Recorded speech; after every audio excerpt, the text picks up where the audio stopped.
ಶ್ರೀ ಗುರುಭ್ಯೋ ನಮಃ. ಇದು ಮಧ್ವ ವಿಜಯದ 56ನೇ ಭಾಗ. 55ನೇ ಭಾಗ ಕಳೆದ ದಿವಸ ಮುಕ್ತಾಯ ಕಂಡಾಗ 10ನೇ ಸರ್ಗದ 41ನೇ ಪದ್ಯದವರೆಗೆ ಕಥಾ ಮುಕ್ತಾಯ ಕಂಡಿತ್ತು. ಆಚಾರ್ಯರು ಬದರಿಗೆ ಯಾತ್ರೆ ಮಾಡಿದ್ರು. ಬದರಿಯಿಂದ ಮರಳಿ ಬರುವಾಗ ಅವರು ಹಸ್ತಿನಾವತಿಯಲ್ಲಿ ಚಾತುರ್ಮಾಸ್ಯ ಸ್ವೀಕಾರ ಮಾಡಿದ್ರು. ಅದಾದ ಬಳಿಕ ವಾರಾಣಸಿಗೆ ಹೋದರು. ಅಲ್ಲಿ ತಮ್ಮ ಶಿಷ್ಯರಿಗೆ ಬಲ ಅಂದರೆ ಏನು, ನೈಜವಾದ ಬಲ ಅಂದರೆ ಏನು ಅಂತನ್ನೋದನ್ನು ಪರಿಚಯ ಮಾಡಿಸಿದರು. ನೀವೆಲ್ಲರೂ ನನ್ನ ಮೇಲೆ ಯುದ್ಧಕ್ಕೆ ಬರಬೇಕು, ನಿಮ್ಮ ಪೂರ್ಣ ಶಕ್ತಿಯನ್ನು ವಿನಿಯೋಗ ಮಾಡಬೇಕು. ಗುರುಗಳು ಅನ್ನುವ ಕಾರಣದಿಂದ ಯಾವುದೇ ಸಂಕೋಚ ಮಾಡತಕ್ಕದ್ದಲ್ಲ, ಇದು ನಮ್ಮ ಆಜ್ಞೆ ಅಂತ ಹೇಳಿದರು. ಅದರಂತೆ ಶಿಷ್ಯರೆಲ್ಲರೂ ಕೂಡ ಇವರ ಮೇಲೆ ಆಕ್ರಮಣ ಮಾಡಿದರು. ಎಲ್ಲರನ್ನೂ ಒಂದೇ ಬಾರಿಗೆ ಇವರು ನೆಲದ ಮೇಲೆ ಮಲಗಿಸಿಬಿಟ್ರು. ಅವ್ರ ಮೇಲೆ ಒಂದು ಕೈ ಇಟ್ಟರು ಅಥವಾ ತಾವೇ ಕೂತ್ಕೊಂಡ್ರು. ನಿಮ್ಮ ಭಾರವನ್ನು ತಡಿಲಿಕ್ಕೆ ಆಗ್ತಾ ಇಲ್ಲ, ನಮ್ಮನ್ನು ಕ್ಷಮೆ ಮಾಡ್ರಿ ಅಂತ ಅವ್ರು ಕೇಳ್ಕೊಂಡ್ರು. ಇಷ್ಟೆಲ್ಲ ಆದಮೇಲೆ ಆಚಾರ್ಯರು ಅವರನ್ನು ಬಿಟ್ಟರು. ಮತ್ತೆ ಈ ಆಚಾರ್ಯರ ನಿಜವಾದ ಬಲದ ಒಂದು ಪರಿಚಯ ಅವರಿಗಾಯಿತು. ಮತ್ತು ತಾವು ಮಹಾಬಲಶಾಲಿಗಳು ಅಂತ ಅವ್ರಿಗೇನೋ ಒಂದು ಭಾವನೆ ಇತ್ತು. ಆ ಭಾವನೆ ಕೂಡ ಅಲ್ಲಿಗೆ ಕರಗಿ ಹೋಯಿತು. ಮುಂದೆ ಏನಾಯಿತು, ಅಮರಾವತಿ ಪುರಿ ಅಂತ ಒಬ್ಬರು ಸನ್ಯಾಸಿಗಳು, ಅವರ ಜೊತೆಗಾದಂಥ ಒಂದು ಚರ್ಚೆಯ ವಿವರ. ಸದಾಕ್ಷಮಾಕ್ಷಿಪ್ತ ಸಮಸ್ತ ಪಕ್ಷಕೋ ಯತಿ ಪ್ರಭುಂ ಕೋಪ್ಯಮರಾವತಿ ಪದಃ ಜಿಗೀಷಯ ಜ್ಞಾನ ಸಹಾಯ ಕರ್ಮಣಃ ಪ್ರಸಾಧ್ಯತಾಂ ಸಾಧನತೇತ್ಯುದಾಹರತ್. ಇದು 10ನೇ ಸರ್ಗದ 56ನೇ ಪದ್ಯ. ಅಮರಾವತಿ ಪದ, ಅಮರಾವತಿ ಪುರಿ ಅಂತ ಅದು ಮುಂದೆ ಬರುವಂಥದ್ದು. ಅಮರಾವತಿ ಪುರಿ ಅಂತ ನೋಡೊಬ್ರು, ಭಾರತಿ, ಸರಸ್ವತಿ ಅಂತ ಹೀಗೆಲ್ಲ ಬೇರೆ ಬೇರೆ ಹೆಸರಿರುವಂಥ ಸನ್ಯಾಸಿಗಳು ಇರ್ತಾರೆ. ಅದರಂತೆ ಅಮರಾವತಿ ಪುರಿ ಅಂತ ಈ ಸನ್ಯಾಸಿ. ಆ ಸನ್ಯಾಸಿಗಳು ಅಲ್ಲಿ ತನಕ ಎಲ್ಲ ಪ್ರತಿವಾದಿಗಳನ್ನು ಕೂಡ ಸೋಲಿಸಿಬಿಟ್ಟಿದ್ರು. ಅತ್ಯಂತ ಸಮರ್ಥರಾದಂಥ ಪಂಡಿತರಾಗಿದ್ರು. ಅವರು ಆಚಾರ್ಯರ ಬಳಿಗೆ ಬಂದು ಇವರನ್ನ ಸೋಲಿಸಬೇಕು ಅಂತ ಪ್ರಯತ್ನ ಮಾಡಿದರು. ಇದು ಜಿಜ್ಞಾಸಿಗಾಗಿ ನಡೆದದ್ದಲ್ಲ, ಸೋಲಿಸಬೇಕು ಅಂತ ಅವರೊಂದು ಚರ್ಚೆ ಪ್ರಾರಂಭ ಮಾಡಿದರು. ಏನು ಚರ್ಚೆ? ಆಚಾರ್ಯರು ತಮ್ಮ ಪ್ರವಚನದಲ್ಲಿ ಅಲ್ಲಿ ತನಕ ಏನು ವಿಷಯಗಳನ್ನು ಮಂಡನೆ ಮಾಡ್ತಾ ಇದ್ರು, ಅದು ಆ ಸನ್ಯಾಸಿಗಳಿಗೆ ತಿಳಿದು ಬಿದ್ದಿತ್ತು. ಆಗ ಆ ಅಮರಾವತಿ ಪುರಿ ಅನ್ನುವರು ಅದರಲ್ಲಿನ ಒಂದು ವಿಷಯವನ್ನು ಆಚಾರ್ಯರಿಗೆ ಪ್ರಸ್ತಾವ ಮಾಡಿದರು.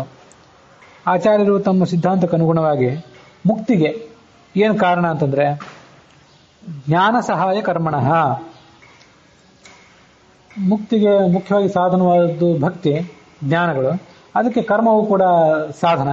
ಕರ್ಮ ಅಂತನ್ನೋದು ಬುದ್ಧಿ ಶುದ್ಧಿಯನ್ನ, ದೇಹ ಶುದ್ಧಿಯನ್ನು ಮಾಡಿ ಆ ಬಳಿಕ ಸ್ವಚ್ಛವಾದ ಜ್ಞಾನ ಬಂದ ಮೇಲೆ ಶುದ್ಧವಾದ ಭಕ್ತಿ, ಭಕ್ತಿಯಿಂದ ಮತ್ತೆ ಹೆಚ್ಚಿನ ಜ್ಞಾನದ ಅಭಿವೃದ್ಧಿ.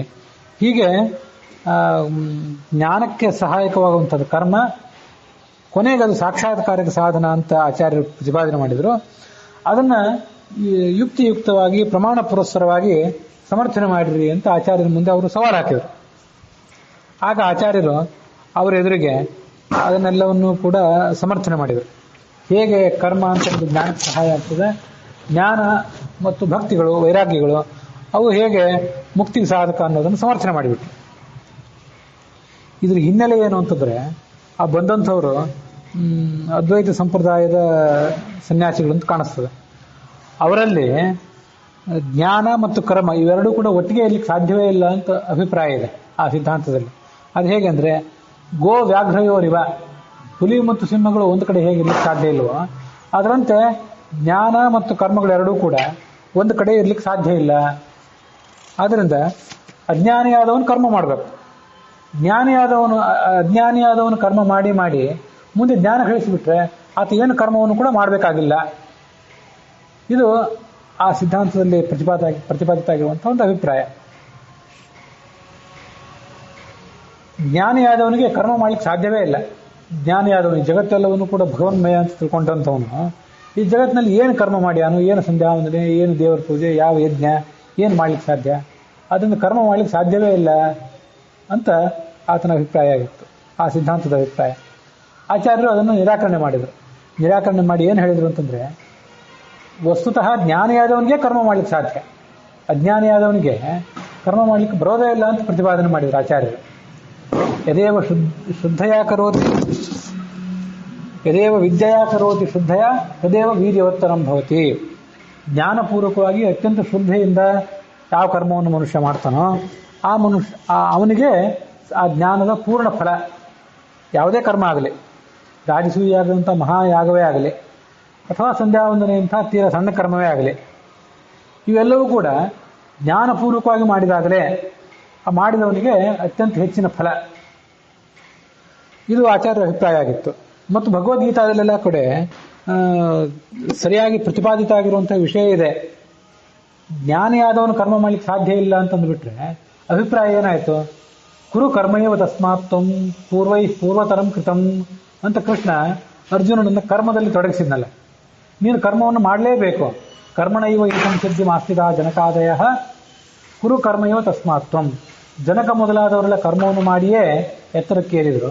ಅದರಿಂದ ನೀನು ಕೂಡ ಕರ್ಮವನ್ನೇ ಮಾಡು. ಪೂರ್ವತರಂ ಕೃತಂ. ನಿನ್ನ ಹಿಂದಿನವರೆಲ್ಲರೂ ಕೂಡ ಕರ್ಮವನ್ನೇ ಮಾಡಿ ಉತ್ಸಾಹವನ್ನು ಪಡೆದಿದ್ದಾರೆ. ಅದರಿಂದ ನೀನು ಕೂಡ ಕರ್ಮವನ್ನೇ ಮಾಡಬೇಕು. ಕರ್ಮವನ್ನೇ ಮಾಡಲಿಕ್ಕೆ ಅರ್ಜುನನನ್ನು ತೊಡಗಿಸಿದ ಅಂದಮೇಲೆ ಅದರ ಅರ್ಥ ಏನಾಯಿತು? ಅರ್ಜುನ ಅಜ್ಞಾನಿ ಅಂತ ಆಯಿತು. ಅಜ್ಞಾನಿ ಆದವನು ಕರ್ಮ ಮಾಡಬೇಕು, ಜ್ಞಾನಿ ಆದವನು ಕರ್ಮ ಮಾಡ್ಲಿಕ್ಕೆ ಸಾಧ್ಯ ಇಲ್ಲ ಅಂತಂದ್ರೆ ಅರ್ಜುನನ ಅಜ್ಞಾನಿ ಅಂತ ಹೇಳ್ಬೇಕಾಯ್ತು. ಹಾಗಾದ್ರೆ ಅರ್ಜುನನೇ ಅಜ್ಞಾನಿ ಅಂದಮೇಲೆ ಜ್ಞಾನಿಗಳು ಯಾರು ಅಂತ ವಿಚಾರ. ಈಗ ಅರ್ಜುನನಿಗಿಂತ ಮೇಲ್ಮಟ್ಟದವ್ರು ಮಾತ್ರ ಜ್ಞಾನಿಗಳು ಅಂತ ಹೇಳ್ದಂತ ಆಯ್ತಲ್ಲ. ಅರ್ಜುನ ಮತ್ತೆ ಅರ್ಜುನನಿಗಿಂತ ಕೆಳಗಿನವರೆಲ್ಲರೂ ಕೂಡ ಅಜ್ಞಾನಿಗಳೇ ಅಂತ ಹೇಳಿದಂತಾಯ್ತು. ಹಾಗಾದ್ರೆ ಜ್ಞಾನಿಗಳು ಕರ್ಮ ಮಾಡಬೇಕಾಗಿಲ್ಲ, ಅಜ್ಞಾನಿಗಳು ಕರ್ಮ ಮಾಡಬೇಕು ಅಂದ್ರೆ ಅದರ ತಾತ್ಪರ್ಯ ಇದು. ಇದನ್ನ ಆಚಾರ್ಯರು ಅಲ್ಲಿ ನಿರಾಕರಣೆ ಮಾಡಿದ್ರು. ಮತ್ತು ಭಾಗವತದಲ್ಲಿ, ಮಹಾಭಾರತದಲ್ಲಿ ಎಲ್ಲ ಕಡೆ ಕೂಡ ಸ್ಪಷ್ಟವಾಗಿ ಮತ್ತು ಸಂಶಯಕ್ಕೆ ಎಡೆ ಇಲ್ಲದಂತೆ ನಿರೂಪಿತ ಆಗಿರುವಂಥ ಪ್ರಮೇಯ ಅಂದ್ರೆ ಏನು? ಅರ್ಜುನ ಸಾಕ್ಷಾತ್ಕಾರ ಮಾಡ್ಕೊಂಡಿದ್ದ. ಇವೆಲ್ಲ ಪ್ರಮೇಯಗಳನ್ನು ತೋರಿಸಲಿಕ್ಕಾಗಿಯೇ ಭಗವದ್ಗೀತಾ ಇರೋದು. ಭಗವದ್ಗೀತಾದಲ್ಲಿ ಅರ್ಜುನನ ಜ್ಞಾನಿ ಅಂತ ತೋರಿಸಿ ಆತನಿಗೆ ಕರ್ಮ ಮಾಡಲಿಕ್ಕೆ ಭಗವಂತ ಪ್ರೇರೇಪಿಸಿದ. ಭಗವದ್ಗೀತಾದಲ್ಲಿ ಅವನಿಗೆ ಆ 11ನೇ ಅಧ್ಯಾಯದಲ್ಲಿ ಕೃಷ್ಣ ತೋರಿಸಿದಂಥ ವಿಶ್ವರೂಪದ ದರ್ಶನದ ವರ್ಣನೆ ಇದೆ. ಭಕ್ತೋಸಿಮೆ ಸಖಾಚೇತಿ, ನೀನು ನನಗೆ ಅತ್ಯಂತ ಪ್ರಿಯನಾದಂಥ ಭಕ್ತ, ಜ್ಞಾನಿ ಪ್ರಿಯತಮೋತೋಮೆ, ಜ್ಞಾನಿ ಆದವನು ನೀನು, ಭಕ್ತನಾಗಿದ್ದೆ, ಅದರಿಂದ ನಿನಗೆ ಈ ವಿಶ್ವರೂಪದಲ್ಲಿ ತೋರಿಸಿದೆ ನಾನು ಅಂತ ಅದನ್ನೆಲ್ಲ ಆ ಅರ್ಜುನ ಜ್ಞಾನಿ ಅಂತ ಅನ್ನೋದನ್ನ ಅಲ್ಲಿ ಪ್ರತಿಪಾದನೆ ಮಾಡಿದವ. ಅಪರೋಕ್ಷ ಜ್ಞಾನಿ ಅಲ್ಲದೇ ಇದ್ದವನಿಗೆ ಆ ವಿಶ್ವರೂಪ ಅಲ್ಲಿ ಕಾಣೋದೇ ಸಾಧ್ಯ ಇಲ್ಲ. ಅಪರೋಕ್ಷ ಜ್ಞಾನಿ ಅಲ್ಲದೇ ಇದ್ದವರು ಅಂತೂ ಎಷ್ಟೋ ಜನ ಅಲ್ಲಿದ್ರು, ಅವ್ರು ಯಾರಿಗೂ ಕೂಡ ಆ ವಿಶ್ವರೂಪ ಅಲ್ಲಿ ಕಾಣಿಸಿಲ್ಲ. ಏನೋ ಒಂದು ಮಾತುಕತೆ ನಡೀತಿದೆ ಅಂತ ತಿಳ್ಕೊಂಡು ತಮ್ಮಷ್ಟಕ್ಕೆ ತಾವು ಸುಮ್ಮನೆ ಕೂತಿದ್ರು. ಯುದ್ಧ ಆರಂಭ ಯಾವಾಗ ಆಗ್ತದೋ ಆಗಲಿ ನಾವು ಭಾಗವಹಿಸೋಣ ಅಂತ ಕೂತಿದ್ರು ಅಷ್ಟೇ. ಆದ್ರಿಂದ ವಿಶ್ವರೂಪ ದರ್ಶನ ಯಾರ್ಯಾರಿಗೆ ಅಲ್ಲಿ ಕಾಣಿಸಿತು, ಅರ್ಜುನನಿಗೆ ಕಾಣಿಸಿತು, ಭೀಮನಿಗೆ ಕಾಣಿಸಿತ್ತು, ಧರ್ಮರಾಜಾದಿಗಳಿಗೆ ಕಾಣಿಸಿತ್ತು. ಅವರವರ ಯೋಗ್ಯತಾನುಸಾರವಾಗಿ ಪ್ರತಿಯೊಬ್ಬರಿಗೂ ಕೂಡ ವಿಶ್ವರೂಪ ದರ್ಶನ ಅಲ್ಲಿ ಆಗಿತ್ತು. ಆ ವಿಶ್ವರೂಪ ದರ್ಶನವನ್ನು ಮಾಡಿಕೊಂಡವರೆಲ್ಲರೂ ಕೂಡ ಜ್ಞಾನಿಗಳೇ. ಜ್ಞಾನಿ ಅಂದ್ರೆ ಅಪರೋಕ್ಷ ಜ್ಞಾನಿಗಳೇ. ನಾವು ವ್ಯವಹಾರದಲ್ಲಿ ಅವರಿವರನ್ನು ದೊಡ್ಡ ಜ್ಞಾನಿಗಳು ಅಂತಿರ್ತೇವೆ. ಇವರು ಪುಸ್ತಕ ಜ್ಞಾನಿಗಳು, ಸಾಕಷ್ಟು ತಿಳಿದವರು. ಆ ತಿಳುವಳಿಕೆ ಮೂಲಕ ಒಂದಷ್ಟು ವೈರಾಗ್ಯ, ಭಕ್ತಿ ಇತ್ಯಾದಿಗಳನ್ನೆಲ್ಲ ಜೀವಮಾನದಲ್ಲಿ ಸಾಧಿಸಿದವರು. ಇವರನ್ನು ನಾವು ಜ್ಞಾನಿಗಳು ಅಂತ ಅಂತಿರ್ತೇವೆ. ಅದು ವಸ್ತುತಃ ಅಲ್ಲಿ ಜ್ಞಾನಿ ಅಂತ ಹೇಳಿದ್ದು ಅಪರೋಕ್ಷ ಜ್ಞಾನಿಯನ್ನ. ಅರ್ಜುನ ಅಪರೋಕ್ಷ ಜ್ಞಾನಿ. ಆ ಅಪರೋಕ್ಷ ಜ್ಞಾನಿಯಾದಂತಹ ಅರ್ಜುನನಿಗೆ ನೀನು ಕರ್ಮವನ್ನು ಮಾಡು ಅಂತ ಕೃಷ್ಣ ಪ್ರಚೋದನೆ ಮಾಡಿದ, ಅವನನ್ನು ಕರ್ಮದಲ್ಲಿ ತೊಡಗಿಸಿದ. ಅದರರ್ಥ ಜ್ಞಾನಿಯಾದವನೇ ಮಾಡಬೇಕು. ತೀರಾ ಸಂಧ್ಯಾವಂದನೆ ಅಂತ ಸಣ್ಣ ಕರ್ಮದಿಂದ ಹಿಡಿದು, ಸಂಧ್ಯಾವಂದನೆ ಇರಲಿ, ಅದಕ್ಕಿಂತ ಮೊದಲು ಸ್ನಾನ ಹೇಗೆ ಮಾಡಬೇಕು, ಸಂಧ್ಯಾವಂದನೆ ಹೇಗೆ ಮಾಡಬೇಕು, ಬಲಿಹರಣ, ವೈಶ್ವದೇವ, ಪೂಜೆ ಇತ್ಯಾದಿ ಪ್ರತಿಯೊಂದು ಕರ್ಮವೂ ಕೂಡ ಜ್ಞಾನಿಯಾದವನು ಆ ಕರ್ಮವನ್ನು ಮಾಡೋದು ರೀತಿಗೂ, ಅಜ್ಞಾನಿಯಾದವನು ಆ ಕರ್ಮವನ್ನು ಮಾಡುವ ರೀತಿಗೂ, ಜ್ಞಾನಿಯಾದವನು ಆ ಕರ್ಮದಲ್ಲಿ ತೊಡಗಿಸಿಕೊಳ್ಳುವ ರೀತಿ, ಆತ ತನ್ಮಯನಾಗುವ ರೀತಿಗೂ, ಅಜ್ಞಾನಿಯಾದವನು ಮಾಡುವ ರೀತಿಗೂ ಅಜಗಜಾಂತರ ವ್ಯತ್ಯಾಸ ಇರ್ತದೆ. ಆದ್ರಿಂದಲೇ ಕುರುವನ್ನೇವೇಹ ಕರ್ಮಾಣಿ ಜಿಜೀವಿಷೇಚ್ಛತಂ ಸಮಾಹ ಏವಂ ತ್ವಯಿ ನಾಣ್ಯಥೇತೋಸ್ತಿ ನ ಕರ್ಮ ಲಿಪ್ಯತೆ ನರೇ. ಈಶಾವಾಸ್ಯ ಉಪನಿಷತ್ತು ಕೂಡ ಅದನ್ನೇ ಹೇಳುತ್ತೆ. ಈ ಜಗತ್ತಿನಲ್ಲಿ ಎಲ್ಲಾ ಕಡೆ ಭಗವಂತ ಇದ್ದಾನೆ. ಈಶಾವಾಸ್ಯವಿದಂ ಸರ್ವಂ ಯತ್ಕಿಂಚ ಜಗತ್ಯಾಂ ಜಗತ್. ಇದು ಮೊದಲನೇ ಮಂತ್ರ ಈಶಾವಾಸ್ಯ ಉಪನಿಷತ್ತು ಅಂತ. ಎರಡನೇ ಮಂತ್ರ ಕುರುವನ್ನೇವೇಹ ಕರ್ಮಾಣಿ ಜಿಜೀವಿಷೇತ್ ಶತಂ ಸಮಾಹ. ಇಲ್ಲಿ ಕರ್ಮವನ್ನು ಮಾಡ್ತಾನೆ ಇರ್ರಿ, ನೀವು ಕರ್ಮವನ್ನು ಮಾಡ್ತಾನೆ ಇರ್ರಿ ಮತ್ತು 100 ವರ್ಷ ಕಾಲ ಪೂರ್ಣವಾದ ಆಯುಷ್ಯವನ್ನು ಬದುಕುವಂಥ ಅಪೇಕ್ಷೆಯನ್ನು ಮಾಡಿರಿ. ಯಾಕೆ ಬದುಕಬೇಕು ಅಂತಂದರೆ ಆ ಭಗವಂತನ ಸೇವಾ ಮಾಡಲಿಕ್ಕಾಗಿಯೇ, ಜ್ಞಾನ ಭಕ್ತ ವೈರಾಗ್ಯ ಇತ್ಯಾದಿಗಳನ್ನು ಗಳಿಸ್ಲಿಕ್ಕಾಗಿಯೇ, ಹೊರತು ಆಮೋದ ಪ್ರಮೋದಕ್ಕಾಗಿ ಅಲ್ಲ. ಜಿಜಿ ವಿಷಯ ಛತಂಗ್ ಸಮಾಹ, ಎಂದೋ ಒಂದು ದಿವಸ ಸತ್ತು ಬಿಟ್ರೆ ಆಯಿತು. ಈಗ ಜೀವನದಲ್ಲಿ ತೀರಾ ನಿರಾಶೆ ಹೊಂದಿದವರು, ಅನೇಕ ಸ್ಥಿತ್ಯಂತರಗಳನ್ನು ಹೊಂದಿದವರೆಲ್ಲ ಆಯಿತು ದಿನಗಳನ್ನ ನಡೆಸೋದು ಅಂತ ನಿರಾಶೆ ಮಾತಾಡ್ತಿರ್ತಾರೆ. ಅದು ಏನಾಗಿದೆ ಅಂತ ನಿರಾಶೆ ಮಾತಾಡಲಿಕ್ಕೆ ಮನುಷ್ಯ ಬಹಳಷ್ಟು ವಿಚಾರ ಮಾಡಬೇಕಿದ್ದಲ್ಲ. ಆ ಭಗವದ್ಗೀತೆ ಆ ಮಾತನ್ನು ಹೇಳಿ, ಇದು ಸಾಧನ ದೇಹ. ಈ ದೇಹ ಒಂದು ವೇಳೆ ಹೋಯಿತು ಅಂತಂದರೆ ಮತ್ತೆ ಸ್ವರ್ಗಕ್ಕೋ ನರಕಕ್ಕೋ ಹೋದರೆ ಅಲ್ಲಿ ಸಾಧನ ಇಲ್ಲ. ಇಲ್ಲಿ ಮಾಡಿದ್ದನ್ನು ಅಲ್ಲಿ ಅನುಭವಿಸೋದು, ಮತ್ತು ಮರಳಿ ಇಲ್ಲಿ ಬರಬೇಕು, ಇಲ್ಲಿ ಬಂದೇ ಇದನ್ನು ಅನುಭವಿಸ್ಬೇಕು, ಇಲ್ಲಿ ಬಂದೇ ಸಾಧನೆ ಮಾಡಬೇಕು. ಅದಕ್ಕೆ ಸಾಧನ ಶರೀರವಿದು ಅಂತ ದಾಸರು ಕೂಡ ಅದನ್ನು ಹೇಳಿದ್ರು. ಇಷ್ಟಾದ್ಮೇಲೆ ಇಂಥ ಶರೀರ ಬಂದಾಗ ಎಂದೋ ಒಂದು ದಿವಸ ಸತ್ತಾಯಿತು ಅಂತ ಒಣ ವೈರಾಗ್ಯದ ಮಾತಾಡಿದರೆ ಯಾವ ಸ್ವಚ್ಛವಾದ ವೈರಾಗ್ಯ ಅಲ್ಲ ಅದು. ಸುಮ್ಮನೆ ಅಲ್ಲಿ ಕೇಳಿದ ಮಾತುಗಳನ್ನು ಹಸಿ ಹಸಿಯಾಗಿ ಸುಮ್ಮನೆ ಜನರ ಮುಂದೆ ಹೇಳುವಂಥ ಮಾತುಗಳು. ಆ ಮಾತುಗಳನ್ನ ಆಡಬಾರದು. ಇರಬೇಕು, ಇದ್ದು ಸಾಧನೆ ಮಾಡಬೇಕು ಅಂತ ಮನುಷ್ಯ ಬಯಸಬೇಕು. ಜಿಜಿ ವಿಷಯ ಶತಂಗ್ ಸಮಾಹ, 100 ವರ್ಷ ಕಾಲ ಬಾಳ್ತೀನಿ ಅಂತ ಅಪೇಕ್ಷೆ ಪಡಬೇಕು. ಅದನ್ನೇ ಯಶೇಮ ದೇವಹಿತಂ ಯದಾಯುಹು ಅಂತ ಇವತ್ತೊಂದು ಮಂತ್ರ ಹೇಳಿದೆ. ಭದ್ರಂ ಕರ್ಣೇ ವಿಷ್ಣುಯಾಮ ದೇವಾಹ, ದೇವತೆಗಳೇ ನಮಗೆ ಕಿವಿಗೆ ಭದ್ರವಾದ್ದನ್ನು ಕೇಳಿಸಿರಿ, ತತ್ವಜ್ಞಾನಕ್ಕೆ ಸಂಬಂಧಪಟ್ಟ ಮಾತುಗಳನ್ನೇ ಕೇಳಿಸಿರಿ. ಭದ್ರಂ ಪಶ್ಯೇಮಾಕ್ಷಭೀಯ ಜತ್ರಾಹ, ಭಗವಂತನ ಕಲ್ಯಾಣ ರೂಪವಾದಂತಹ ಪ್ರತಿಮಾ ಏನಿದೆ, ಅವನ ವಿಗ್ರಹಗಳು, ಶಿಲಾ ಇತ್ಯಾದಿ ರೂಪವಾದ ವಿಗ್ರಹಗಳು, ಆಮೇಲೆ ಭಗವಂತನ ಪ್ರತಿಮೆಗಳಾದಂತಹ ಜ್ಞಾನಿಗಳು, ಮತ್ತೆ ಕೊನೆಗೆ ಸಾಧನೆ ಪಕ್ವಗೊಂಡಾಗ ಭಗವಂತನ ರೂಪ, ಇದೆಲ್ಲೂ ಕೂಡ ನಮ್ಗೆ ಕಾಣುವಂತಾಗಲಿ. ಭದ್ರಂ ಪಶ್ಯೇಮಾಕ್ಷಭಿರಿಯ ಜತ್ರಾಹ, ಅಕ್ಷಗಳು ಅಂದ್ರೆ ಇಂದ್ರಿಯಗಳು. ಇಂದ್ರಿಯಗಳ ಮೂಲಕ ನಾವು ಭಗವಂತನ ನೋಡಬೇಕು, ಮುಟ್ಟಬೇಕು, ಆತನ ದಿವ್ಯ ಗಂಧವನ್ನು ನಾವು ಮೂಸುವಂತಾಗಲಿ. ಸ್ಥಿರೈರಂಗೈ ಸ್ತುಷ್ಟವಾಂಸಸ್ತನೂಭಿ, ಸ್ಥಿರವಾದ ಅಂಗಾಂಗಗಳು ನಮಗಿರಲಿ. ನಮಗೆ ಮುಪ್ಪು ಬಂದು ಕೂಡಲೇ ಅರಳು ಮರಳಾಗಿ ಭ್ರಾಂತರಾಗೋದು ಬೇಡ. ಸ್ಥಿರೈಹಿ ಅಂಗೈಹಿ, ನಮ್ಮ 5 ಕರ್ಮೇಂದ್ರಿಯ, 5 ಜ್ಞಾನೇಂದ್ರಿಯ, ಮನಸ್ಸು ಎಲ್ಲವೂ ಕೂಡ ಅತ್ಯಂತ ಸ್ಥಿರವಾಗಿರಲಿ. ವ್ಯಷೇಮ ದೇವಹಿತಂ ಯದಾಯುಹು, ಸ್ಥಿರೈರಂಗೈಹಿ ಸ್ತುಷ್ಟವಾಂಸ ಅಂತಿದೆ, ನನಗೆ ಅರ್ಥ ಸರಿಯಾಗಿ ನೆನಪಿಗೆ ಬರ್ತಿಲ್ಲ. ಭಗವಂತನ ಸ್ತೋತ್ರ ಮಾಡೋಣ. ವ್ಯಷೇಮ ದೇವಹಿತಂ ಯದಾಯುಹು, ನಮ್ಮ ಆಯುಷ್ಯವನ್ನು ನಾವು ಪಡೆಯೋಣ. ಎಂಥ ಆಯುಷ್ಯ ಅಂತಂದ್ರೆ ದೇವಹಿತಂ, ದೇವತಾ ಕಾರ್ಯಕ್ಕೆ ಮೀಸಲಾದಂಥ ಆಯುಷ್ಯವನ್ನು ಪಡೆಯೋಣ ಅಂತ ಅಲ್ಲಿ ಆ ಮಾತಿದೆ. ಈ ಮಾತನ್ನ ನಿತ್ಯ ಒಂದು ಬಾರಿ ದೇವತೆಗೆ ಭಗವಂತನ ಮಂಗಳಾರತಿ ಮಾಡುವಾಗ, ಪ್ರದಕ್ಷಿಣೆ ಮಾಡುವಾಗ ಈ ವೇದವಾಕ್ಯವನ್ನು ಹೇಳ್ಕೋಬೇಕು. ಇದೊಂದು ಶಾಂತಿ ಮಂತ್ರ ಇದೆ. ಯಾವ ಉಪನಿಷತ್ತಿಂದ ಅಂತ ನೆನಪಿಲ್ಲ, ಅಂತೂ 10 ಉಪನಿಷತ್ತುಗಳಲ್ಲಿ ಯಾವುದೋ ಒಂದು ಉಪನಿಷತ್ತಿನ ಶಾಂತಿ ಮಂತ್ರ ಇದು. ಎಂಥ ಮರಣದ ಅವಸ್ಥೆಗೆ ಬಂದಾಗಲೂ ಕೂಡ ಪಂಚ ಕರ್ಮೇಂದ್ರಿಯಗಳು, ಪಂಚ ಜ್ಞಾನೇಂದ್ರಿಯಗಳು, ಮನಸ್ಸು ಸ್ಥಿರವಾಗಿರಲಿ. ಕೊನೆ ತನಕ ಭಗವಂತ ನಾಮಸ್ಮರಣೆ ತಪ್ಪದೇ ಇರಲಿ. ಅಲ್ಲ ಸಲ್ಲದ ಕೆಲಸ ವ್ಯವಹಾರಗಳಲ್ಲಿ ಮನಸ್ಸು ಮಾತು ತೊಡಗದೇ ಇರಲಿ.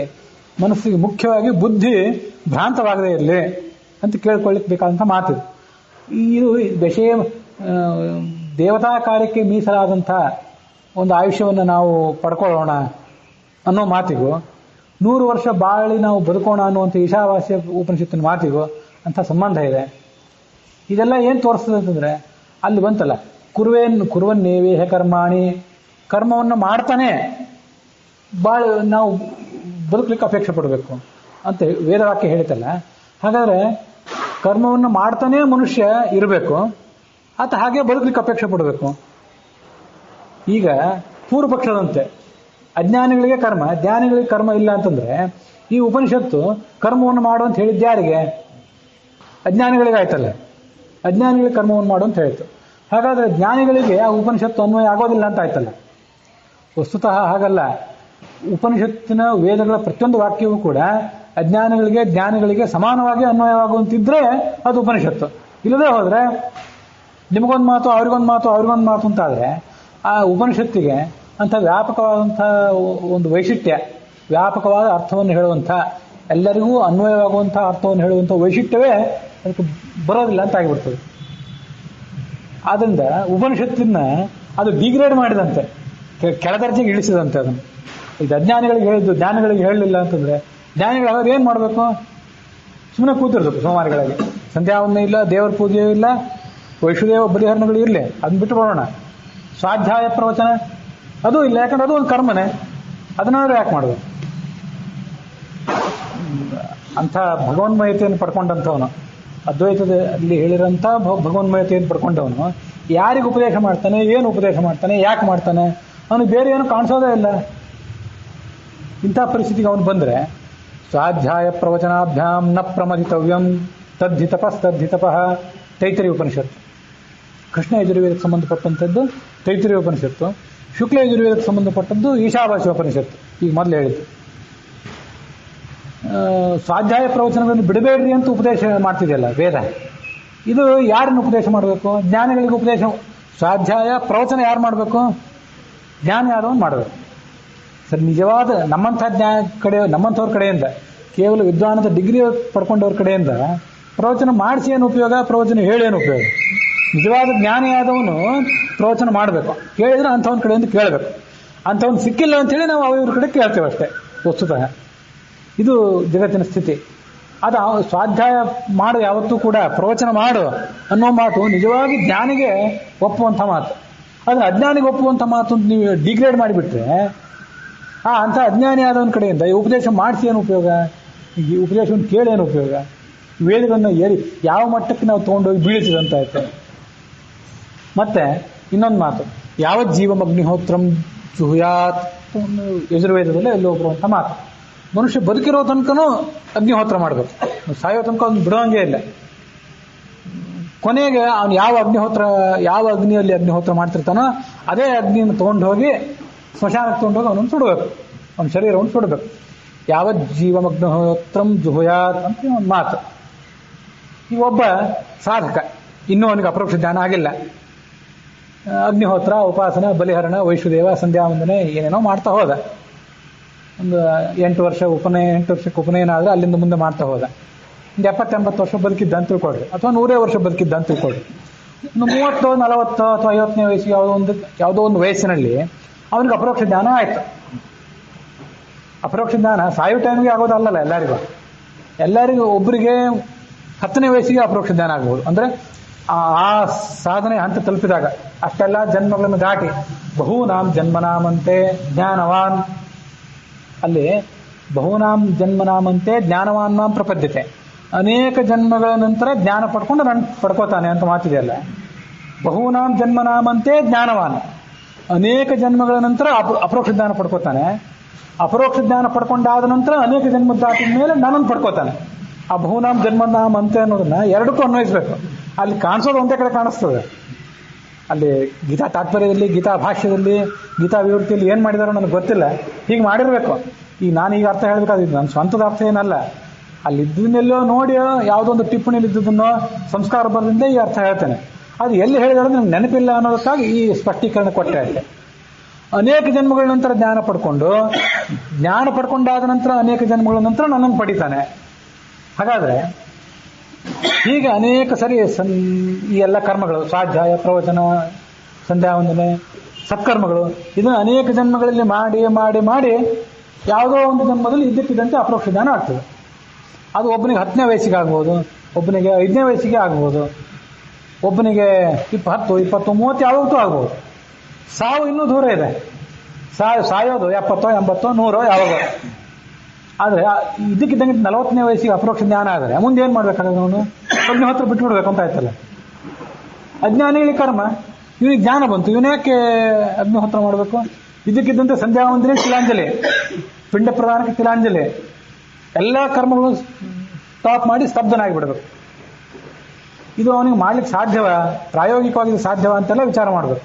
ಯಾಕೆಂತಂದ್ರೆ ಅದು ಅತ್ಯಂತ ಶಿಸ್ತುಬದ್ಧವಾಗಿ ಬ್ರಾಹ್ಮಿ ಮುಹೂರ್ತದಲ್ಲಿ ಎದ್ದು ಸಂಧ್ಯಾವಂದನೆ, ದೇವರ ಪೂಜೆ, ಸ್ವಾಧ್ಯಾಯ, ಪ್ರವಚನ, ಮತ್ತಷ್ಟು ಜಿಜ್ಞಾಸೆ, ಶ್ರವಣ, ಮನನ, ಧ್ಯಾನ ಇದನ್ನೆಲ್ಲ ಮಾಡುವವನಿಗೆ ಇದಕ್ಕಿದಂತೆ ಅದನ್ನು ನಿಲ್ಲಿಸುವ ಮನಸ್ಸೇ ಬರೋದಿಲ್ಲ.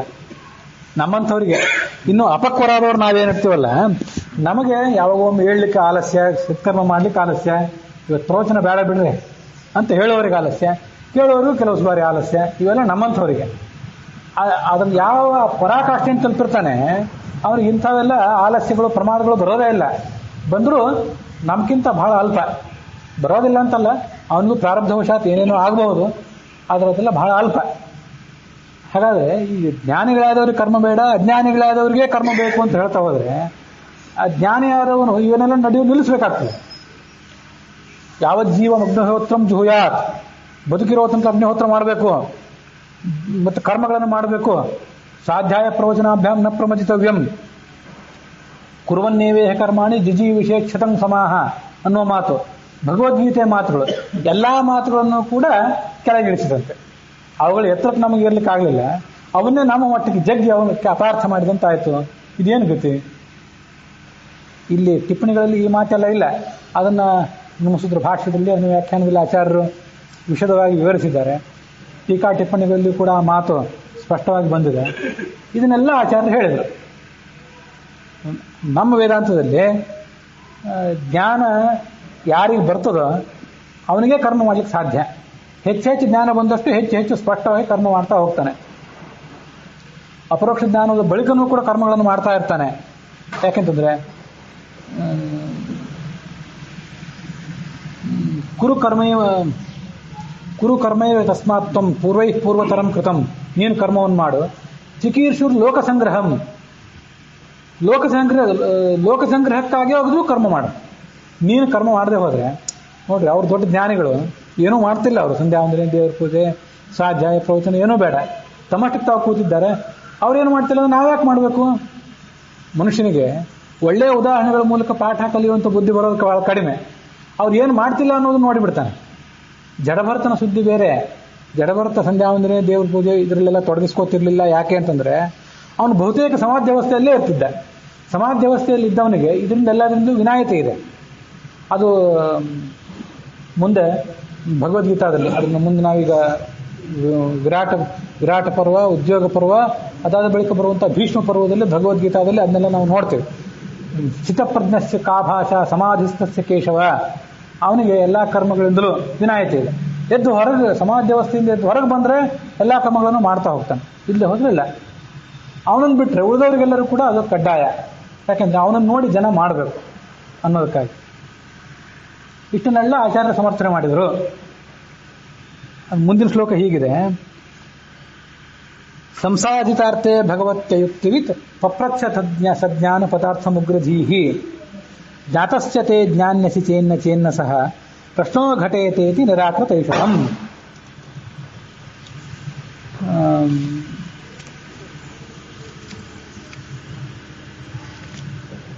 ಹಿಂದೆ ಬಂದದ್ದು ವಂಶಸ್ಥ ವೃತ್ತ. ಇದು ಈಗ ನಾವು ನೋಡ್ತಾ ಇರುವಂಥದ್ದು ಇಂದ್ರ ವಜ್ರ, ಅದರ ಪ್ರಭೇದ. ಒಂದು ಇಂದ್ರ ವಂಶ ಅಂತೇಳಿ ಅದರ ಪ್ರಭೇದ ಇದು. ಭಗವಾನ್ ಆಚಾರ್ಯರು ಆ ಜ್ಞಾನ ಹೇಗೆ, ಕರ್ಮ ಹೇಗೆ ಜ್ಞಾನಕ್ಕೆ ಸಹಾಯಕ ಅಂತ ಸಮರ್ಥನೆ ಮಾಡಿದರು. ಯಾವ ಅಮರಾವತಿ ಪರಿಸ್ಥಿತಿ ಏನಾಯಿತು ಅಂದರೆ ಅಯುಕ್ತಿವಿತ್. ಮುಂದೆ ಏನು ಹೇಳಬೇಕು ಅಂತ ತಿಳಿಲಿಲ್ಲ ಅವರಿಗೆ. ತಿಳಿಯದೆ ಏನಾರು ಒಂದು ಮಾತಾಡಬೇಕಲ್ಲ. ಇಲ್ಲದೆ ಹೋದ್ರೆ ಏನಾಗ್ತದೆ ಅಂತಂದರೆ ಮೌನ ತಾಳಿಬಿಟ್ರೆ ಅದೊಂದು ಏನು ಉತ್ತರ ಹೇಳಿಕ್ಕೆ ಬರಲಿಲ್ಲ. ಚದುರಂಗದಲ್ಲಿ ಕಾಯಿ ನಡೆಸಬೇಕಲ್ಲ, ನಾನು ನಡೆಸಿದ್ಮೇಲೆ ಮುಂದೆ ನೀವು ನಡೆಸಬೇಕು. ನೀವೇನು ನಡೆಸದೆ ಹೋದರೆ ನೀವು ಸೋಲೊಪ್ಪಿದಂತೆ. ಮೌನ ಅನ್ನೋದೊಂದು ನಿಗ್ರಹ ಸ್ಥಾನ, ಸೋಲಿನ ಒಂದು ಪಾಯಿಂಟ್. ಅದಕ್ಕಾಗಿ ಏನಾರು ಒಂದು ಕೇಳಬೇಕಲ್ಲ, ಏನು ಕೇಳಬೇಕು ಅಂತ ತಿಳಿಲಿಲ್ಲ. ಜ್ಞಾನ ಅಂದ್ರೆ ಏನು ಅಂತ ಕೇಳಿಬಿಟ್ಟ ಆ ಸನ್ಯಾಸಿಗಳು. ಉಗ್ರಧೀಹಿ, ಅವರಿಗೆ ಜಿಜ್ಞಾಸೆ ಇದ್ದಿದ್ದಿಲ್ಲ. ಜಿಜ್ಞಾಸೆ ಇದ್ದರೆ ಆಚಾರ್ಯರು ಅವ್ರಿಗೆ ಕೊಡ್ತಿರೋ ಉತ್ತರ ಬೇರೆ ಆಗ್ತಿತ್ತು. ಅವ್ರಿಗೆ ಆಚಾರ್ಯರನ್ನು ಸೋಲಿಸಬೇಕು ಅಂತಿತ್ತು. ಉಗ್ರಧೀಹಿ, ಅದಕ್ಕೆ ದುಷ್ಟ ಬುದ್ಧಿ ಅಂತ ಒಂದು ವರ್ಣನೆ ಮಾಡಿದರು. ಜ್ಞಾನ ಅಂದ್ರೆ ಏನು ಅಂತ ಕೇಳಿಬಿಟ್ರು. ಇವನಿಗೆ ಏನು ಹೇಳಿದ್ರು ಅಷ್ಟೇ ಅಂತ ಗೊತ್ತಾಯ್ತು ಇವರಿಗೆ. ನಿನಗೆ ಜ್ಞಾನ ಅನ್ನೋದು ಇದ್ದರೆ, ಜ್ಞಾನ ಅಂದ್ರೆ ಏನಂತ ಈಗ ಅರ್ಥವೂ ಗೊತ್ತಾಗ್ತದೆ. ನಿನಗೇ ಸ್ವಂತ ಜ್ಞಾನ ಇಲ್ಲದೆ ಹೋದರೆ ಜ್ಞಾನ ಅಂತ ಹೇಳಿ ಉಪಯೋಗವಿಲ್ಲ. ಜ್ಞಾತಸ್ಸತೆ ಜ್ಞಾನ್ಯಸಿ, ಒಂದು ವೇಳೆ ನೀವು ಜ್ಞಾನಿಗಳಾಗಿದ್ದರೆ, ಜ್ಞಾತಃ, ಜ್ಞಾನ ಶಬ್ದದ ಅರ್ಥವೂ ನಿಮ್ಗೆ ಗೊತ್ತು. ನಚೇತ್ ನ, ನಿಮಗೆ ಸ್ವಯಂ ಜ್ಞಾನವಿಲ್ಲದೆ ಹೋದರೆ, ಜ್ಞಾನ ಶಬ್ದದ ಅರ್ಥವನ್ನು ನಾನು ಏನು ವಿವರಣೆ ಮಾಡಿದರೂ ಕೂಡ ನೀವು ಹೇಳೇನು ಉಪಯೋಗ? ಪ್ರಶ್ನೆ ವ್ಯರ್ಥವಾದದ್ದು.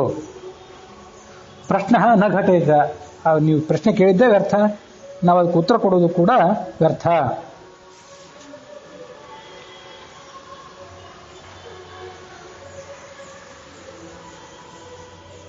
ಯಾವ ಜ್ಞಾನವು ನಿಮ್ಗೆ ಇಲ್ಲದೆ ಹೋದರೆ ಪ್ರಶ್ನೆ ಕೇಳಲಿಕ್ಕೆ ಹೇಗೆ ಸಾಧ್ಯ?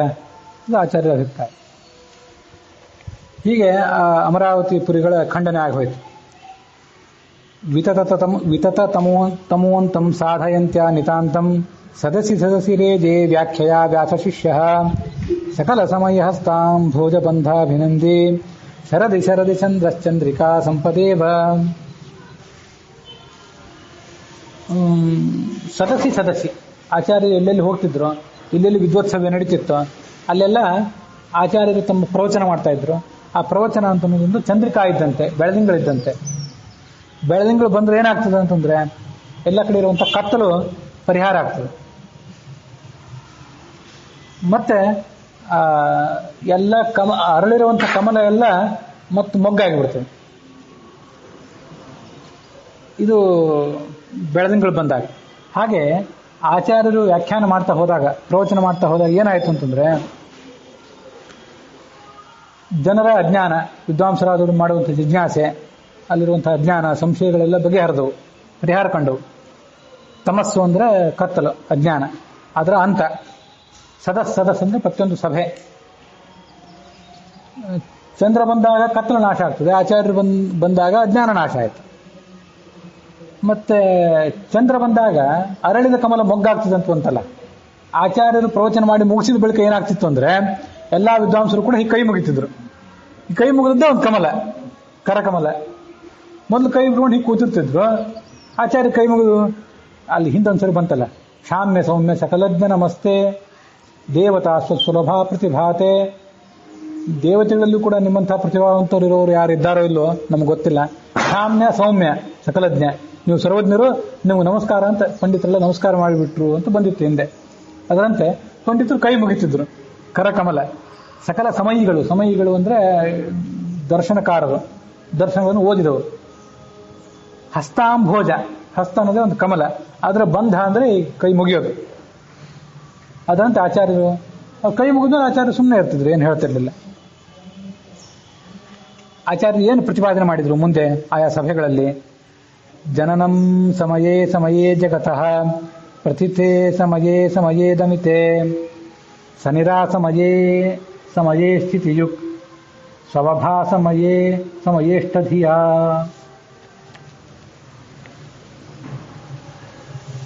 ಈ ಭಗವಂತ ಏನು ಮಾಡ್ತಾನೆ ಅಂತ ಅನ್ನೋದನ್ನ ಆಚಾರ್ಯರು ಪ್ರತಿಪಾದನೆ ಮಾಡಿದರು. ಸಮಯ ಪ್ರತಿಯೊಂದು ಕಾಲಕ್ಕೂ ಕೂಡ ಸಂದರ್ಭ ಬಂದಾಗೆಲ್ಲ. ಆಗ ಈ ಜಗತ್ತೆಲ್ಲವನ್ನು ಕೂಡ ಪರಮಾತ್ಮ ಸೃಷ್ಟಿ ಮಾಡ್ತಾನೆ, ಅದನ್ನು ಪಾಲನೆ ಮಾಡ್ತಾನೆ, ಅದನ್ನು ನಿರಾಸ ಮಾಡ್ತಾನೆ. ಜನನ ಅಂತಂದ್ರೆ ಹುಟ್ಟು. ಸನಿರಾಸಮಯೇ ಅಸಮಯೇ, ಅದನ್ನು ಜಗತ್ತನ್ನು ನಾಶ ಕೂಡ ಮಾಡ್ತಾನೆ. ಅದಕ್ಕೊಂದು ಪ್ರತಿಯೊಂದಕ್ಕೂ ಕೂಡ ಒಂದು ಕಾಲ ಇದೆ. ಸ್ಥಿತಿಯುಕ್ ಸ್ವಭಾಸಮಯೇ, ಅದನ್ನು ಜಗತ್ತಿನ ಪಾಲನವನ್ನು ಕೂಡ ಮಾಡ್ತಾನೆ. ಅಸಮಯ ಇಷ್ಟಧಿಯ, ಇದೆಲ್ಲವನ್ನು ಕೂಡ ಹೇಗೆ ಮಾಡ್ತಾನೆ ಅಂತಂದ್ರೆ ಪರಮಾತ್ಮ ತನ್ನ ಮಾಯೆಯಿಂದ ಮಾಡ್ತಾನೆ. ಮಾಯಾ ಅಂತಂದ್ರೆ ಅದು ಆ ಕಣ್ಕಟ್ಟು ಅಂತ ಅರ್ಥ ಅಲ್ಲ. ಪರಮಾತ್ಮ ಕೇವಲ ಒಬ್ಬ ಜಾದೂಗಾರ ಅಲ್ಲ, ಗಾರುಡಿಗಾರ ಅಂತ ದಾಸರೆಲ್ಲ ವರ್ಣನೆ ಮಾಡ್ತಾರಲ್ಲ, ಅಲ್ಲಿ ಗಾರುಡಿಗಾರ ಅಂತಂದ್ರೆ ಕೇವಲ ಕಣ್ಕಟ್ಟು ಮಾಡುವಂಥ, ವಾಸ್ತವ ಅಲ್ಲದೆ ಇದ್ದದನ್ನು ಸುಮ್ಮನೆ ಜಗತ್ತಿಗೆ ತೋರಿಸುವಂಥ ಗಾರುಡಿಗಾರ ಅಂತ ಅರ್ಥ ಅಲ್ಲ. ಅವನ ಮಾಯಾ ಎಲ್ಲವೂ ಕೂಡ ಮಾಯಾಂತು ಪ್ರಕೃತಿಂ ವಿದ್ಧಿ ಮಾಯಿನಂತು ಮಹೇಶ್ವರಂ ಅಂತ ಶ್ವೇತಾಶ್ವತರ ಉಪನಿಷತ್ತು. ಅಲ್ಲಿ ಈ ಪ್ರಕೃತಿ ಎಲ್ಲವೂ ಕೂಡ ಮಾಯಾ ಅಂತ ಕರೀತಾರೆ. ಅವನು ಮಾಯಾವಿ ಯಾಕೆಂತಂದ್ರೆ ಆ ಪ್ರಕೃತಿಯ ಈಶ ಆತ. ಆದ್ದರಿಂದ ಇನ್ನು ಕೆಲವು ಕಡೆ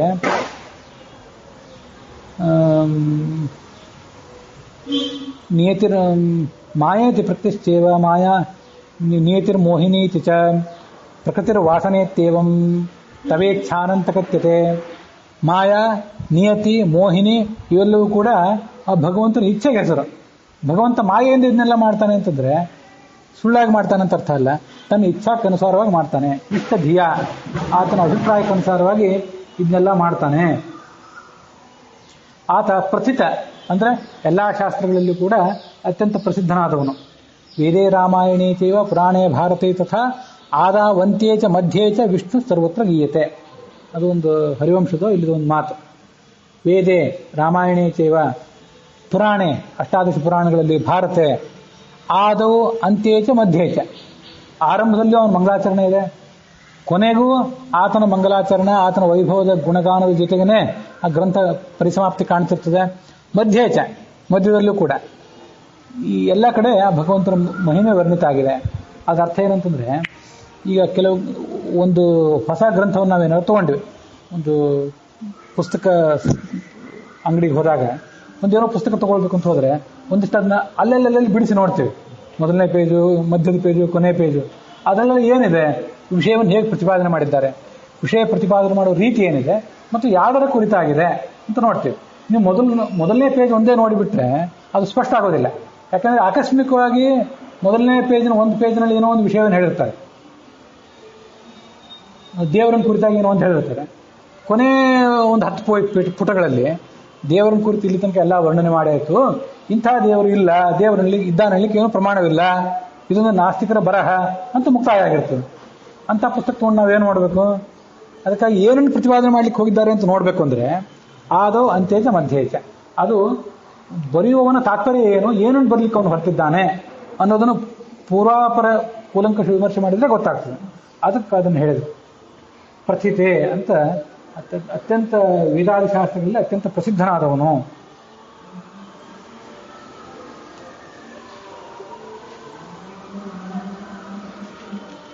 ಅವನು ಅಸಮಯ ಅಂತ ವರ್ಣನೆ ಮಾಡ್ತಾರೆ ಅವನನ್ನು, ಭಗವಂತನನ್ನು. ಯಾಕೆಂತಂದ್ರೆ ನಾವೆಲ್ಲರೂ ಸಮಯ ಉಳ್ಳವರು, ನಾವು ಸುಸಮಯ ಉಳ್ಳವರು. ಅವನು ಸಮಯವೇ ಇಲ್ಲದೆ ಇದ್ದವನು. ಯಾಕೆಂತಂದ್ರೆ ಸಮಯಕ್ಕೆ ಒಂದು ಕಾಲಕ್ಕೆ ಅಧೀನವಾಗಿ ಹುಟ್ಟು ಸಾವು ನಾಶ ಯಾವುದೋ ಅವನಿಗಿಲ್ಲ. ಆದ್ದರಿಂದ ಅವನನ್ನು ಅಸಮಯ ಅಂತ ಈಗ ವರ್ಣನೆ ಮಾಡ್ತಾರೆ. ಈ ರೀತಿಯಾಗಿ ಆಚಾರ್ಯರು ನಾನಾ ರೀತಿಗಳಿಂದ ಅವನನ್ನು ವರ್ಣನೆ ಮಾಡಿದರು. ಶುದ್ಧವಾದ ಜ್ಞಾನ ರೂಪವುಳ್ಳವನು, ಸು ಅವಭಾಸಮಯ, ಅವಭಾಸ ಅಂದರೆ ಜ್ಞಾನ, ಸು ಅವಭಾಸ ಅಂದರೆ ಸ್ವಚ್ಛವಾದ ಜ್ಞಾನ. ಹೀಗೆಲ್ಲ ಆಚಾರ್ಯರವನ್ನ ಶಾಸ್ತ್ರಗಳಲ್ಲಿ ಹೇಗೆ ವರ್ಣನೆ ಮಾಡಿದ್ದಾರೆ ಅಂತನ್ನೋದನ್ನು ತೋರಿಸಿಕೊಟ್ರು.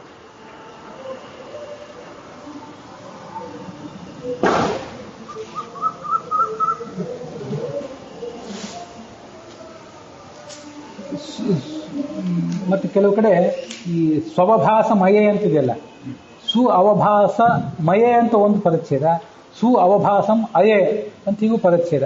ಅಯ ಅಂದರೆ ಅತ್ಯಂತ ಶುದ್ಧವಾದ, ಶುಭವಾದ, ಕಲ್ಯಾಣವಾದ ಸ್ವರೂಪ ಇದ್ದವನು ಅಂತ ಅರ್ಥ. ಹೀಗೆ ಆ ಶಬ್ದಗಳನ್ನು ನಾನಾ ರೀತಿಯ ಪದಚ್ಛೇದ ಮಾಡ್ಬೋದು. ಇಲ್ಲಿ ಬರುವಂಥ ಶಬ್ದ ಇದ್ರ ಮುಂದಿನ 1-2-3 ಶ್ಲೋಕಗಳು ಇವೆಷ್ಟು ವಿಚಿತ್ರವಾಗಿವೆ ಅಂತಂದರೆ, ಈ ಒಂದು ಸರಿಯನ್ನು ಪೂರ್ವಾವಲೋಕನ ಮಾಡಿಕೊಂಡು ತಯಾರಿ ಮಾಡಿ ಬಂದಿರ್ತೀವಲ್ಲ, ಅದರ ಅರ್ಥ ತಲೆಯಲ್ಲಿ ಉಳಿದಿರ್ತದೆ. ಸ್ವಲ್ಪ ದಿವಸ ಆದ್ಮೇಲೆ ನೋಡ್ಲಿಕ್ಕೆ ಹೋದರೆ ಅದು ಮತ್ತೆ ಮರ್ತೋಗಿಬಿಡ್ತದೆ ಅರ್ಥ. ಕೆಲವು ಶ್ಲೋಕಗಳ ಅರ್ಥ ಮರ್ತೋಗೋದಿಲ್ಲ. ಅದು ಇದ್ರದ್ದು ಮಾತ್ರ ಆ ಪದಚ್ಛೇದ ಹೇಗೆ ಮಾಡಬೇಕು, ಅನ್ವಯ ಹೇಗೆ ಮಾಡಿ ಅದಕ್ಕೊಂದು ತಾತ್ಪರ್ಯ ಹೇಳಬೇಕು ಅಂತ ಅನ್ನೋದು ಮತ್ತೆ ಮರ್ತೋಗಿಬಿಡ್ತದೆ. ಅಂಥ ವಿಚಿತ್ರವಾದಂಥ ಕೆಲವು ಶ್ಲೋಕಗಳನ್ನು ಇಲ್ಲಿ ಕವಿಗಳು ಹೆಣೆದಿದ್ದಾರೆ. ವರ್ತಸ್ವಾಜತಿ ಸರ್ವಂ ದಿವ್ಯೇದಂ ಸೋನಿಶಂ ಸ್ವತಂತ್ರೋ ವಿಷ್ಣು ಉಜ್ಜಾಸಯ ದುಷ್ಟಾನಾಂ ಸಂಸ್ಕುರು ಸಾಧೂನ್ ಗುಣಾಭಿಪೂರ್ಣೋಪ್ಯಗುಣ. ಇದು ಭಗವಂತನ ಮಹಿಮೆಯನ್ನು ಹೇಳುವಂಥ ಮತ್ತೊಂದು ಶ್ಲೋಕ. ಸ್ವತಂತ್ರೋ ವಿಷ್ಣು, ಸ್ವತಂತ್ರ, ತನಗೆ ಮಾತ್ರ ತಾನು ಅಧೀನನಾದವನು, ಬೇರೆ ಯಾರಿಗೂ ಅಧೀನನಲ್ಲದೇ ಇದ್ದವನು. ವಿಷ್ಣು ಅಂತಂದ್ರೆ ಎಲ್ಲ ಕಡೆ ವ್ಯಾಪಿಸಿಕೊಂಡಿದ್ದಂಥವನು. ಗತಿಶ್ಚ ಸರ್ವಭೂತಾನಾಂ ಪ್ರಜಾನಾಂ ಚಾಪಿ ಭಾರತ, ಎಲ್ಲ ಪ್ರಜೆಗಳಿಗೂ ಆತ ಗತಿ. ಕಾಂತಿಶ್ಚಾಭ್ಯತಿಕಾಮಮ, 5-6 ಅರ್ಥಗಳಿವೆ. ಜಗತ್ತೆಲ್ಲವೂ ಇವನೊಳಗಿದೆ, ಇಡೀ ಜಗತ್ತಿನೊಳಗೆ ಇವನಿದ್ದಾನೆ. ಅದಕ್ಕಾಗಿ ಆತನನ್ನು ವಿಷ್ಣು ಅನ್ನೋ ಶಬ್ದದಿಂದ ಕರೀತಾರೆ. ಮತ್ತೆ ಹಿಂದೊಂದ್ಸರಿ ಹೇಳಿದ್ದೆ, ವಿಷ್ಣು ನಾಮಾರ್ಥರೂಪತ್ವಾತ್ ವೇದಾನಾಮಪಿ ಸರ್ವಶಃ. ವಿಷ್ಣು ಅನ್ನೋ ಒಂದು ಶಬ್ದದಿಂದ ಏನು ನಮಗೆ ಅರ್ಥ ಸಿಗಬೇಕು, ಆ ಅರ್ಥವೇ ಉಳಿದ ಎಲ್ಲ ಗ್ರಂಥಗಳಲ್ಲಿಯೂ ಕೂಡ ಪ್ರತಿಪಾದಿತ ಆಗಿದೆ. ತಸ್ಯೈ ವಾಯೇ ತಸ್ಯೈ ಸಂಹಿತಾಯೇ ನಕಾರೋ ಬಲಂ ಶಕಾರ ಪ್ರಾಣ ಆತ್ಮ.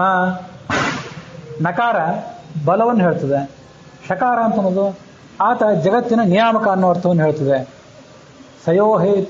ಸಯೋಹೈತವು ನಕಾರ ಶಕಾರ ವನುಸಂಹಿತಂ ಋತೋ ವೇದ ಸಬಲಾಂ ಸ್ವಪ್ರಾಣಾಂ ಸಂಹಿತಾಂ ವೇದ ಆಯುಷ್ಯಮಿತಿ ವಿದ್ಯಾತ್. ಯಾರಿಗೆ ಶಕಾರ ಮತ್ತು ನಕಾರದ ಅರ್ಥ ಗೊತ್ತಿದೆಯೋ ಅವನು ಇಡೀ ವೇದಾಂತವನ್ನು ಎಲ್ಲ ಗ್ರಂಥಗಳನ್ನು ಬಲ್ಲವನು. ಯಾಕೆಂತಂದ್ರೆ ಅಲ್ಲಿರೋ ಉಳಿದ ಕಡೆ ಎಲ್ಲ ಇರೋದಿದೆ, ಇದು ಬಿಟ್ಟು ಬೇರೆ ಏನಿಲ್ಲ. ಆಯುಷ್ಯಮಿತಿ ವಿದ್ಯಾತ್, ಅದ್ಭುತವಾದ ಆಯುಷ್ಯ ಅಂದರೆ ದೇವ ಕಾರ್ಯಕ್ಕೆ ಹಿತವಾದ ಆಯುಷ್ಯ ಅವನಿಗೆ ಸಿಗುತ್ತದೆ. ವಿಷ್ಣು ನಾಮ್ನಿ ನಕಾರೇನ ವಿಷ್ಣುವ್ರ ಬಲ ಮುದೀರ್ಯತೆ, ನಕಾರದಿಂದ ವಿಷ್ಣುವಿನ ಬಲ. ವಿಷ್ಣು ನಾಮ್ನಿ ಶಕಾರೇಣ ರಮಾ ಬ್ರಹ್ಮೇಶ ಪೂರ್ವಿಣಃ ಪ್ರಣೇತೃತ, ರಮಾದೇವಿಯಿಂದ ಹಿಡಿದು ಉಳಿದ ಎಲ್ಲ ಜಗತ್ತಿಗೂ ಕೂಡ ಆತ ನಿಯಾಮಕ ಅನ್ನೋ ಅರ್ಥ ತಿಳಿಯುತ್ತದೆ. ಹೂ ಏನಿದೆಯಲ್ಲ, ಹೂ ಅನ್ನೋದು ಸ್ವಭಾವ ಅಂತ ತಿಳಿಸ್ತದೆ. ಅಂತಸ್ಥಿತ ಉಕಾರಸ್ತು ತಾಚ್ಛಿಲ್ಯಾದಿ ಹರೇರ್ವದೇ. ಈ ಎಲ್ಲ ಅವನಿಗೆ ಸ್ವಾಭಾವಿಕವಾದ ಬಲ ಇದು, ಏನೋ ಮಾಟ ಮಂತ್ರ ಮಾಡಿ ಬಂದು ಬಲ ಅಲ್ಲ ಅನ್ನೋದನ್ನು ತಿಳಿಸ್ತದೆ. ಅಂತಹ ಸ್ವತಂತ್ರನಾದಂತಹ ಭಗವಂತ ಏನಿದ್ದಾನೆ ಅವನು ಏನು ಮಾಡ್ತಾನೆ ಅಂತಂದ್ರೆ ಅನುಷಂ, ಯಾವತ್ತೂ ಕೂಡ ವರ್ತಸ್ವ ಅಧ್ಯದಿ ಸರ್ವಂ, ಈ ಜಗತ್ತೆಲ್ಲವನ್ನು ಕೂಡ ಆತ ಆವರಿಸಿಕೊಂಡಿದ್ದಾನೆ, ಜಗತ್ತಿನ ಒಳಗಿದ್ದಾನೆ, ಜಗತ್ತಿನ ಕೆಳಗಿದ್ದಾನೆ, ಮೇಲಿದ್ದಾನೆ. ಅಧಿವರ್ತನ ಅಂತಂದ್ರೆ ಎಲ್ಲ ಕಡೆ ತುಂಬಿಕೊಂಡಿರೋದು ಅಂತ ಅರ್ಥ.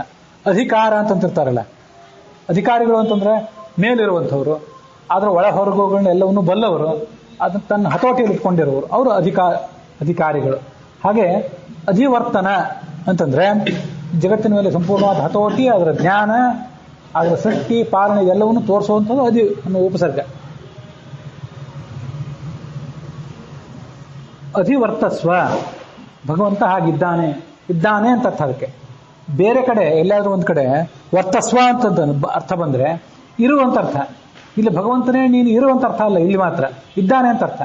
ಅದಕ್ಕೆ ಕೆಲವು ಕಡೆ ಅತ್ಯಂತ ವಿಶಿಷ್ಟವಾದ ಸಂದರ್ಭದಲ್ಲೇ ಅತ್ಯಂತ ವಿಶಿಷ್ಟವಾದ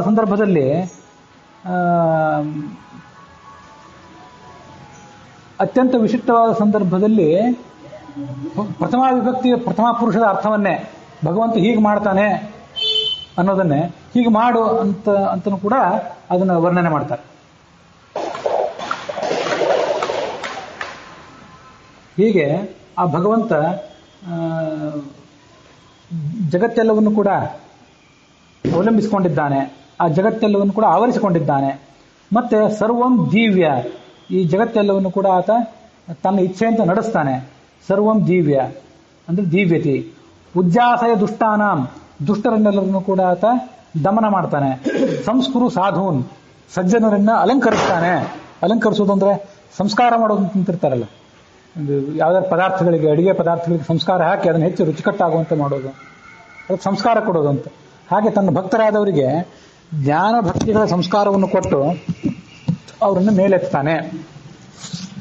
ಸಂಸ್ಕೃರು ಸಾಧೂನ್ ಗುಣಾಭಿಪೂರ್ಣೋಪ್ಯಗುಣ, ಅಗುಣ ಹೌದು, ಪ್ರಾಕೃತಿಕವಾದ ಗುಣಗಳು ಅವನಿಗಿಲ್ಲ, ಆದರೆ ಗುಣಪೂರ್ಣ, ಸಕಲ ಸದ್ಗುಣ ಪರಿಪೂರ್ಣನಾದವನು. ಇದು ಅದರ ಅರ್ಥ, ಗುಣಾಭಿಪೂರ್ಣೋಪ್ಯಗುಣ.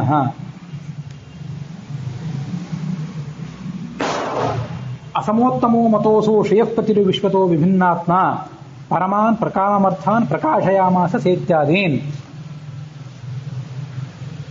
ಶ್ರೇಯಃಪತಿ ಲಕ್ಷ್ಮೀರಮಣನಾದ ನಾರಾಯಣ, ವಿಶ್ವತೋ ವಿಭಿನ್ನಾತ್ಮ, ಜಗತ್ತಿಗಿಂತ ಭಿನ್ನನಾದವನು, ಜಗತ್ತು ಪ್ರಾಕೃತವಾದದ್ದು, ಪರಮಾತ್ಮ ಅಪ್ರಾಕೃತನಾದವನು. ಅಸಮ ಉತ್ತಮ, ಇವನಿಗೆ ಸಮಾನರಿಲ್ಲ, ಉತ್ತಮರೂ ಇಲ್ಲ. ಅಲ್ಲಿ ಅಂತ ಬಂದ್ರೆ ಅನ್ನೋದು ನಿಷೇಧ. ಅಸಮ, ಇವನಿಗೆ ಸಮಾನರಾದವರಿಲ್ಲ. ಉತ್ತಮ, ಇವನಿಗಿಂತ ಉತ್ತಮರಾದವರೂ ಇಲ್ಲ. ಅಸಮೋತ್ತಮೋ ಮತೋಸೋ, ಹೀಗೆ ವೇದಾದಿ ಶಾಸ್ತ್ರಗಳಲ್ಲಿ ಆತ ಪ್ರತಿಪಾದಿತನಾಗಿದ್ದಾನೆ. ಶ್ರೇಯಃಪತಿ ವಿಶ್ವತೋ ವಿಭಿನ್ನಾತ್ಮ, ಹೀಗೆ ಆಚಾರ್ಯರು ಇಂಥ ಅನೇಕ ಅರ್ಥಗಳನ್ನು, ವೇದಾದಿ ಶಾಸ್ತ್ರಗಳಲ್ಲಿ ಪ್ರತಿಪಾದಿತ ಆಗಿರುವಂಥ ಅರ್ಥಗಳೇನಿದೆ, ವೇದ ಉಪನಿಷತ್ತು ಪುರಾಣ ಇತ್ಯಾದಿಗಳಲ್ಲಿ ವರ್ಣಿತ ಆಗಿರುವಂಥ ಅರ್ಥಗಳು, ಅವುಗಳನ್ನೆಲ್ಲವನ್ನೂ ಕೂಡ ಅವರು ಹೀಗೆ ವರ್ಣಿಸಿದರು. ಪರಮಾನ್, ಅತ್ಯಂತ ಶ್ರೇಷ್ಠವಾದ ರಹಸ್ಯವಾದ ಸಂಗತಿಗಳು, ಅದನ್ನೆಲ್ಲವನ್ನು ಅವರು ಪ್ರವಚನ ಮಾಡಿದರು ಅನ್ನುವಲ್ಲಿಗೆ ಈ 47ನೇ ಶ್ಲೋಕ ಮುಕ್ತಾಯ ಕಂಡಿದೆ. ಈ ಮುಂದಿನ 48ನೇ ಶ್ಲೋಕ ಏನಿದೆ ಅದು ಒಂದು ವಿಚಿತ್ರವಾದ ಶ್ಲೋಕ. ಸಮಾನಯ ಯಾನಮಾಸ ಮಾಯಯ ತತಯಾಯಮ ಅಂಥೇಳಿ. ಅದರ ಬಗ್ಗೆ, ಅದರ ಅನ್ವಯ, ಅದರ ಪದಚ್ಛೇದ ಸ್ವಲ್ಪ ಕಠಿಣವಾಗಿದೆ. ಮತ್ತೆ ಕವಿಗಳು ಅದನ್ನು ಚಮತ್ಕಾರಪೂರ್ಣವಾಗಿ ಹೆಣೆದಿರೋ ರೀತಿಯೂ ಕೂಡ ಒಂದು ವಿಚಿತ್ರವಾಗಿದೆ. ಅದರ ಬಗ್ಗೆ ಅವಲೋಕನ ಶೀಘ್ರವಾಗಿ ಮುಗಿಲಿಕ್ಕಿಲ್ಲ. ಅದಕ್ಕಾಗಿ 47ನೇ ಶ್ಲೋಕದ 47ನೇ ಈ ಶ್ಲೋಕದ ವಿವರದೊಂದಿಗೆ ಇವತ್ತಿನ ಈ ಕಥಾಭಾಗ ಸಮಾಪ್ತಿಯನ್ನು ಕಂಡಿದೆ.